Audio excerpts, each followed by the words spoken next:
Media बंधुओं, जैसा कि आप लोगों को ये विदित है कि आज मेरा खुद का अपना जन्मदिन है और इस शुभ अवसर पर सबसे पहले मैं मीडिया बंधुओं को, मैं पूरे देशवासियों को तथा बीएसपी के सभी छोटे बड़े पदाधिकारियों एवं कार्यकर्ता आदि को भी नववर्ष 2025 की हार्दिक बधाई एवं शुभकामनाएं देती हूँ। साथ ही कुदरत से ये भी कामना करती हूँ कि अपने देश में ये नववर्ष इन सभी की जिंदगी में खूब खुशहाली व तरक्की लाए। इस कामना के साथ ही अब मैं अपने जन्मदिन के संबंध में ये कहना चाहूंगी कि नव वर्ष के पहले महीने में ही अर्थात आज के ही दिन दिनांक 15 जनवरी को पूरे देश भर में पार्टी के लोग मेरा जन्मदिन, विशेषकर इसे जन कल्याणकारी दिवस, पीपल्स वेलफेयर डे के रूप में मनाते हैं और इस दौरान उन जन कल्याणकारी योजनाओं के बारे में अपने लोगों को बताते हैं जिन्हें यहाँ यूपी में 4 बार मेरे नेतृत्व में रही बीएसपी की सरकार में शुरू व लागू भी किया गया है, जिनसे फिर यूपी के खासकर गरीबों, दलितों, आदिवासियों, पिछड़े वर्गों, मुस्लिम व अन्य अकलियतों की स्थिति में काफी कुछ बदलाव भी आया है, सुधार भी आया है और अब उन योजनाओं की देश में दूसरी पार्टियों की राज्य सरकारें भी काफी नकल कर रही हैं, लेकिन इन लोगों के प्रति उनकी नीति व नीयत साफ नहीं होने की वजह से फिर ये सरकारें इन्हें कोई विशेष लाभ नहीं दे पा रही हैं। इतना ही नहीं बल्कि मेरी सरकार द्वारा यहाँ मजदूरों, बेरोजगारों, किसानों, व्यापारियों व अन्य मेहनतकश लोगों के साथ ही युवाओं, महिलाओं, बुजुर्गों एवं विकलांगों आदि के हितों में भी अनेकों नई नई जन कल्याणकारी योजनाएं शुरू व लागू भी की गई हैं, जिनसे इन्हें काफी ज्यादा लाभ पहुंचा है और जिनसे प्रेरित होकर अब पार्टी के लोग यहाँ फिर से यूपी में व यूपी की तरह पूरे देश में भी ऐसी ही जन कल्याणकारी सरकार बनाने के लिए पूरे जी जान से लगे हैं और यदि इसके लिए पार्टी द्वारा किए गए कार्यों के प्रति इनकी पूरी ईमानदारी व निष्ठा आदि होती है तो फिर यही मेरे जन्मदिन पर इनका हमेशा ये विशेष तोहफा भी होगा। इस उम्मीद के साथ ही अब मैं अपनी पार्टी के ऐसे सभी छोटे बड़े पदाधिकारियों, कार्यकर्ताओं एवं शुभचिंतकों आदि का भी हार्दिक दिल से आभार एवं शुक्रिया अदा करती हूँ जो इसी सोच व धारणा के तहत ही मेरा जन्मदिन मना रहे हैं। साथ ही इस अवसर पर परम पूज्य बाबा साहब डॉक्टर भीमराव अम्बेडकर एवं मान्यवर श्री कांशीराम जी के कारवां को आगे बढ़ाने के लिए बीएसपी को पूरे तन मन धन से सहयोग करने का अपना संकल्प भी दोहरा रहे हैं और अब उनका बढ़ चढ़कर यही नारा है जो आज के दिन जो वो लोग नारा लगा रहे हैं मेरा जन्मदिन मनाने के मौके पर वो नारा लगा रहे हैं कि बाबा साहब का मिशन अधूरा बीएसपी करेगी पूरा। मान्य बहन जी करेगी पूरा, खूब नारे लगा रहे हैं जो बड़े बड़े पूंजीपतियों व धन्ना सेठों के धन बल पर नहीं बल्कि बहुजन समाज के गरीब एवं अन्य स्वाभिमानी मेहनत का समाज के लोगों के खून पसीने की कमाई के अंशदान से ही पूरा होगा। ये नारा तो लगाने है, नारा लगाने से काम नहीं चलेगा, तो उसके लिए इनको हर क्षेत्र में एफर्ट्स भी करने होंगे। इसके साथ ही अब मैं अपने जन्मदिन के इस खास मौके पर भी देश में विशेषकर अनुसूचित जाति, जनजाति एवं अन्य पिछड़े वर्गों में समय समय पर जन्मे अपने उन सभी महान संतों, गुरुओं व महापुरुषों में भी खासकर महात्मा ज्योतिबा फूले, श्री छत्रपति शाहू जी महाराज, श्री नारायण गुरु, परम पूज्य बाबा साहब डॉक्टर भीमराव अम्बेडकर एवं मान्यवर श्री कांशीराम जी आदि को भी पूरे तय दिल से नमन एवं आदर सत्कार करती हूँ, जिन्होंने अपनी पूरी जिंदगी इन वर्गों के लोगों को अपने पैरों पर खड़ा करने के लिए समर्पित की है, जिनके अधूरे रहे कारवां को आगे बढ़ाने के लिए अब मेरी भी पूरी जिंदगी लगी हुई है, जिससे प्रभावित होकर ही मान्यवर श्री कांशीराम जी के जीते जी से ही पूरे देश में पार्टी के लोग आज के दिन अर्थात हर वर्ष 15 जनवरी को मेरा जन्मदिन काफी उत्साह के साथ वैसे प्रेरणा एवं जन कल्याणकारी दिवस के रूप में बहुत ही गर्व व हर्ष के साथ मनाते हैं। और इस बार भी ये लोग मेरे 69वें जन्मदिन को हमेशा की तरह इसे मिशनरी भावना से जन कल्याणकारी दिवस के रूप में मना रहे हैं, जिनकी मैं पूरे तय दिल से आभारी भी हूँ। और इस मौके पर मैं भी अपनी जिम्मेवारी एवं दायित्व को समझते हुए व निभाते हुए अपनी पार्टी व मूवमेंट के हित में पार्टी के लोगों को हमेशा की तरह इस बार भी सावधानी के तौर पर उन्हें ये आगाह करना चाहती हूँ कि पिछले कुछ वर्षों से बीएसपी के विशेषकर दलित बेस वोट को कमजोर करने व उसे तोड़ने के लिए अब यहाँ कांग्रेस, बीजेपी, सपा व अन्य जातिवादी पार्टियां भी आए दिन किस्म किस्म के साम दाम दंड भेद आदि अनेकों हथकंडे इस्तेमाल कर रही है, जिनसे इन्हें कदम कदम पर जरूर सावधान रहना है। हालांकि इस मामले में मैं भी इन्हें समय समय पर काफी सचेत करती रहती हूँ, वरना ये सभी जातिवादी पार्टियां इन्हें कभी भी सत्ता में आसीन नहीं होने देंगी और इसके बिना इन्हें बाबा साहब डॉक्टर भीमराव अम्बेडकर के अथक प्रयासों से भारतीय संविधान में मिले कानूनी अधिकारों का सही से पूरा लाभ नहीं मिल सकता है। खासकर सरकारी नौकरियों में तो इनके आरक्षण को इन्होंने कोर्ट कचहरी की आड़ में काफी हद तक निष्प्रभावी ही बना दिया है। इतना ही नहीं बल्कि SC ST के साथ साथ OBC वर्गों के लोगों को भी आरक्षण एवं अन्य कानूनी अधिकारों का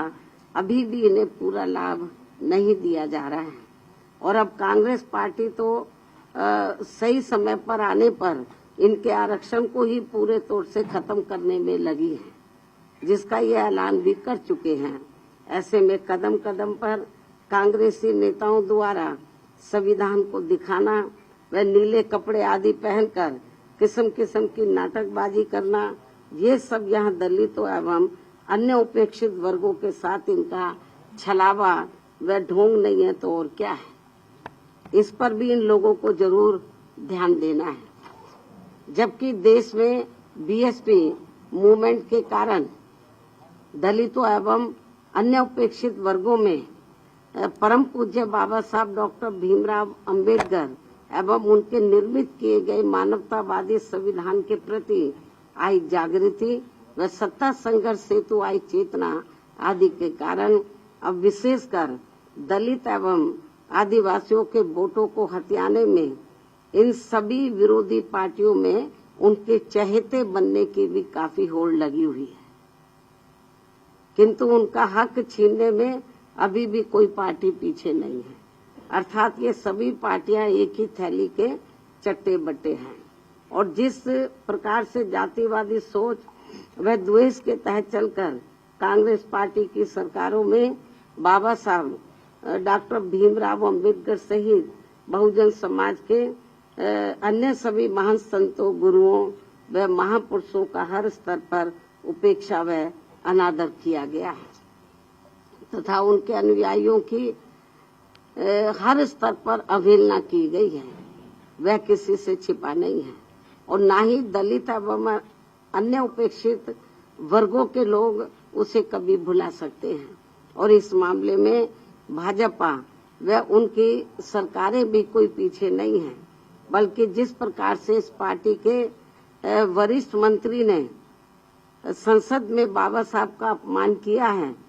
और उसका अभी तक भी उन्होंने पश्चाताप नहीं किया है, तो उससे अब इन वर्गों में इस पार्टी के प्रति रोष व आक्रोश कभी भी कम होने वाला नहीं है।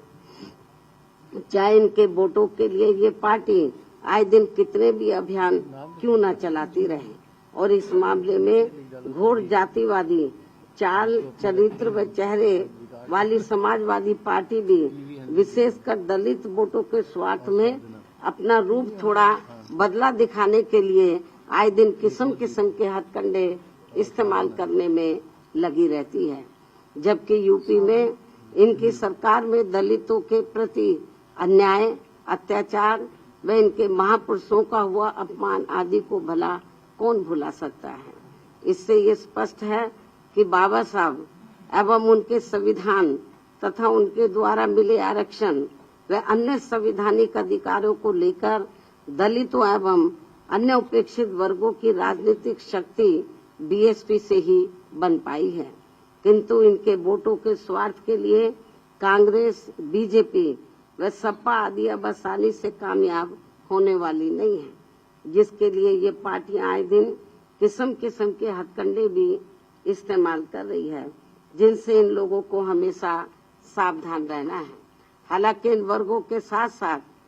अन्य सभी मामलों में भी केंद्र व राज्य सरकारों की अधिकांश चल रही गलत नीतियों एवं गलत कार्य प्रणाली की वजह से ही अब देश की जनता काफी ज्यादा दुखी व परेशान भी है, जो ये आए दिन ऐसी सरकारों के विरुद्ध काफी आवाज भी उठा रहे हैं, जिनसे भी अब कोई हल नहीं निकल पा रहे हैं। ये भी बड़ी चिंता की बात है। रोटी रोजी के नए नए नियम कानून बनाकर उनकी आड़ में भी यहाँ बेरोजगारों को वर्षों तक नौकरियों से वंचित रखा जा रहा है। फिर चुनाव में उनका मुंह बंद करने के लिए इनको किस्म किस्म के लुभावने वायदे कर दिए जाते हैं, जिनसे इन्हें अभी तक कुछ भी हासिल नहीं हो पा रहा है। जबकि यूपी में हमारी पार्टी की 4 बार रही सरकार में हमने खासकर गरीब एवं बेरोजगार लोगों को किस्म किस्म के लुभावने वायदे न करके उन्हें सरकारी व गैर सरकारी क्षेत्रों में बड़ी संख्या में रोटी रोजी के साधन उपलब्ध कराए हैं, जिनसे आप सभी अवगत हैं। लेकिन दुख इस बात का है कि चुनाव में भोली भाली जनता अपनी पार्टी के इन सब कार्यों को भुलाकर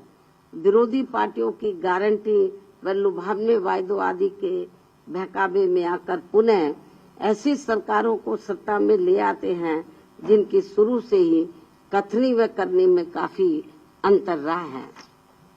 इसके साथ साथ देश में दलितों, आदिवासियों व अन्य पिछड़े वर्गों को अब खासकर सरकारी नौकरियों में उन्हें आरक्षण का भी पूरा लाभ नहीं मिल पा रहा है, अर्थात अब इनकी ये सुविधा ना के बराबर ही रह गई है। मुस्लिम व अन्य धार्मिक अल्पसंख्यक समाज के लोग भी हर मामले में अब अपने आप को काफी असुरक्षित ही महसूस कर रहे हैं, जिससे इनका विकास भी रुका हुआ है। केंद्र व राज्य सरकारों की भी गलत आर्थिक नीतियों के कारण आए दिन देश में गरीबी, बेरोजगारी एवं महंगाई। ये थोड़ा दरवाजा खोल दो भाई, क्योंकि खांसी आ रही है मीडिया को, तो थोड़ा खोल दो। केंद्र व राज्य सरकारों की भी गलत आर्थिक नीतियों के कारण आए दिन देश में गरीबी, बेरोजगारी एवं महंगाई आदि भी काफी ज्यादा बढ़ रही है, जिससे विशेषकर यहाँ गरीब एवं मध्यम वर्ग के लोग सबसे ज्यादा परेशान व दुखी भी हैं। ऐसे में अब मैं अपने जन्मदिन के मौके पर सर्व समाज के लोगों में से खासकर दलित एवं अन्य उपेक्षित वर्गों के लोगों से यही कहना चाहती हूँ कि इन्हें अपनी सभी समस्याओं से छुटकारा पाने के लिए अब बाबा साहब डॉक्टर भीमराव अम्बेडकर एवं मान्यवर श्री कांशीराम जी आदि के बताए हुए रास्तों पर ही चलना होगा, वरना इनकी जिंदगी सदियों पुरानी यहाँ गुलाम व लाचारी बनकर रह जाएगी। जिससे बचने के लिए अब इन वर्गों के लोगों को एकजुट होना व सत्ता में आना बहुत जरूरी है। साथ ही इसके लिए इनको कांग्रेस, बीजेपी व अन्य जातिवादी पार्टियों के सभी हथकंडों से भी हमेशा ही सावधान रहना है, जिनके बारे में समय समय पर मैं खुद भी अपने लोगों को सचेत करती रहती हूँ। और अब मेरा यही कहना है कि यदि हमारी पार्टी के लोग हर स्तर पर सावधानी बरतते हुए अपनी पार्टी व मूवमेंट को आगे बढ़ाते हैं, साथ ही समय समय पर जो भी इन लोगों को पार्टी से संबंधित जरूरी कार्य व दिशा निर्देश आदि दिए जाते हैं और यदि वे समय से उन पर पूरी ईमानदारी व निष्ठा से अमल करते हैं और अपनी पार्टी व मूवमेंट को हर चुनौती का मुकाबला करके उसे आगे बढ़ाते हैं तथा सत्ता में भी लाते हैं, तो तभी फिर यह अपने लोग विकसित हो सकते हैं तथा वे आत्मसम्मान एवं स्वाभिमान की भी जिंदगी व्यतीत कर सकते हैं, जो इस समय बहुत जरूरी भी है। इन्हीं जरूरी बातों के साथ ही अब मैं हर वर्ष की तरह इस वर्ष भी आज अपने जन्मदिन के मौके पर मेरे नेतृत्व में अपनी पार्टी व मूवमेंट की 1 वर्ष की अवधि में जो भी गतिविधियां रही हैं, जिनका पूरा लेखा जोखा व विवरण मेरी किताब मेरे संघर्षमय जीवन एवं बीएसपी मूवमेंट का सफरनामा में हिंदी व अंग्रेजी में वर्णित किया गया है। और ये पुस्तक पार्टी से जुड़ रहे खासकर नई युवा पीढ़ी को सही मार्गदर्शन देने का कार्य करेगी तथा इसमें बीएसपी का वास्तविक इतिहास भी निहित है, जो आगे आने वाली पीढ़ी के लिए भी बहुत जरूरी है। और अब मैं इस अति महत्वपूर्ण पुस्तक के 20वें हिंदी व अंग्रेजी संस्करण का विमोचन करूं, लेकिन उससे पहले मैं देश की राजधानी दिल्ली में इस समय यहाँ विधानसभा के लिए हो रहे आम चुनाव में, जिसमें बीएसपी भी पूरी तैयारी व दमदारी के साथ अकेले ये चुनाव लड़ रही है और जिनसे मुझे ये पूरी उम्मीद है कि इस बार चुनाव में हमारी पार्टी पहले से बेहतर रिजल्ट जरूर लाएगी, बशर्ते यदि ये चुनाव पूरे तौर से फ्री एंड फेयर होता है और ईवीएम में कोई गड़बड़ी व धांधली आदि नहीं की जाती है, जैसा कि अधिकांश पार्टियां इसकी आशंका भी जता रही हैं। साथ ही आप लोगों को ये भी मालूम है कि इस चुनाव में दिल्ली में जो असेंबली का चुनाव हो रहा है, इस चुनाव में कांग्रेस, बीजेपी व आम आदमी पार्टी पूर्व की तरह इस बार भी जनता को अनेकों लुभावने वायदे व गारंटी आदि देकर ये चुनाव लड़ रही है, जिसमें काफी होड़ मची हुई है। जबकि इन पार्टियों ने यहाँ कई बार सत्ता में रहकर अपने किसी भी चुनावी वायदे को पूरा नहीं किया है। इतना ही नहीं बल्कि दिल्ली में अपनी रोटी रोजी के लिए बड़ी संख्या में खासकर नजदीक के राज्यों से और उसमें भी यूपी व बिहार से आकर अधिकांश झुग्गी झोपड़ियों में बसे लोगों के साथ तो यहाँ इन सभी विरोधी पार्टियों की रही सरकारों ने हर स्तर पर इनके साथ काफी सोतेला रवैया अपनाया है। कोरोना काल में तो इनके साथ काफी बुरा बर्ताव किया गया है, जिसकी जानकारी आप सभी को है। इसके साथ ही दिल्ली के गवर्नेंस को लेकर आप पार्टी की दिल्ली सरकार व केंद्र सरकार भी कोई कम नहीं है और कांग्रेस पार्टी तो इन दोनों की जननी है, जबकि व्यापक जनहित व जन कल्याण के मामले में सर्व समाज का हित बीएसपी में ही निहित व सुरक्षित है, ये सभी जानते हैं। और इसलिए दिल्ली विधानसभा आम चुनाव में सभी लोग बहुत सोच समझकर अपना वोट करें तो ये उचित होगा। हालांकि दिल्ली के करोड़ों लोगों की रोटी रोजी, हर प्रकार की सुख शांति, कानून व्यवस्था व अन्य बुनियादी सुविधाओं संबंधी देखभाल आदि के मामलों में केंद्र व दिल्ली राज्य सरकार की अलग अलग कानूनी जिम्मेदारियां हैं, जिसके अभाव को लेकर कोई सरकार अपने आप को दोष मुक्त नहीं कर सकती है। इसके बावजूद संकीर्ण राजनीति व चुनावी स्वार्थ के कारण आप व भाजपा आदि का रवैया जन व देश हित से परे गंभीर आरोप प्रत्यारोप व एक दूसरे को जन विरोधी साबित करने का ही ज्यादा है। साथ ही आए दिन की जा रही नफरती व भड़काऊ पोस्टरबाजी आदि पर चुनाव आयोग को तत्काल सख्त कार्रवाई करनी बहुत जरूरी है तथा इस चुनाव को आप भाजपा व कांग्रेस के लुभावने वायदों आदि से भी बचाना होगा। ऐसे में दिल्ली की जनता अगर आप व केंद्र सरकार एवं कांग्रेस पार्टी आदि से मुक्ति चाहती है तो उनको बड़े सुधार की तरफ अर्थात अम्बेडकरवादी बीएसपी को चुनाव में समर्थन करना व उसके उम्मीदवारों को जिताना बहुत जरूरी है। तभी फिर भारतीय संविधान के मूल निर्माता व खासकर SC ST व OBC वर्गों के मसीहा परम पूज्य बाबा साहब डॉक्टर भीमराव अम्बेडकर के अथक प्रयासों से इन्हें सरकारी नौकरियों में व अन्य और क्षेत्रों में मिले कानूनी अधिकारों का भी यहाँ दिल्ली में पूरा लाभ नहीं मिल पा रहा है। इन्हीं की तरह ही यहाँ मुस्लिम समाज व अन्य अकलियतों की भी स्थिति कोई खास ठीक नहीं है। इसलिए अब इन लोगों को यहाँ ऐसी सभी विरोधी पार्टियों को फिर से आजमाने की जरूरत नहीं है, अर्थात अब इन्हें सत्ता में आने से जरूर रोकना होगा, बल्कि इसके स्थान पर इन्हें यहाँ सर्वजन हिताय व सर्वजन सुखाय की नीतियों एवं सिद्धांतों पर आधारित अपनी एकमात्र हितैषी पार्टी बीएसपी को ही कामयाब बनाना जरूरी है। जो हमारी ये पार्टी यूपी में बीएसपी की 4 बार रही सरकार की तरह ही यहाँ दिल्ली में भी सर्वजन हिताय व सर्वजन सुखाय की नीतियों एवं सिद्धांतों पर आधारित ही सरकार चलाएगी, जिसके लिए मेरे दिशा निर्देशन में यहाँ पार्टी के यानी कि दिल्ली में जिसके लिए मेरे दिशा निर्देशन में यहाँ पार्टी के नेशनल कोऑर्डिनेटर श्री आकाश आनंद के नेतृत्व में पार्टी दिल्ली यूनिट के लोग तथा अन्य वरिष्ठ पदाधिकारी भी पूरे जी जान से लगे हैं। और ऐसा हो जाने पर ही तभी फिर यहाँ बाबा साहब डॉक्टर भीमराव अम्बेडकर एवं बीएसपी के जन्मदाता व संस्थापक मान्यवर श्री कांशीराम जी का भी अधूरा रहा सपना जरूर साकार हो सकता है। इस भरोसे के साथ ही अब मैं अपनी पार्टी के लोगों से यहाँ दिल्ली विधानसभा आम चुनाव में व कुछ ही महीनों के बाद फिर बिहार प्रदेश में भी होने वाले विधानसभा आम चुनाव में अपनी पार्टी का बेहतर रिजल्ट लाने की पुरजोर अपील करती हूँ।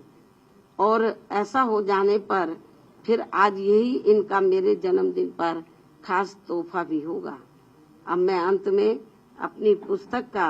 हमेशा की तरह आज अपने जन्मदिन के शुभ अवसर पर विमोचन भी कर रही हूँ। यह विमोचन अब मैं कर रही हूँ तो अब मीडिया लोग ऐसे बैठे रहे तो ज्यादा अच्छा है।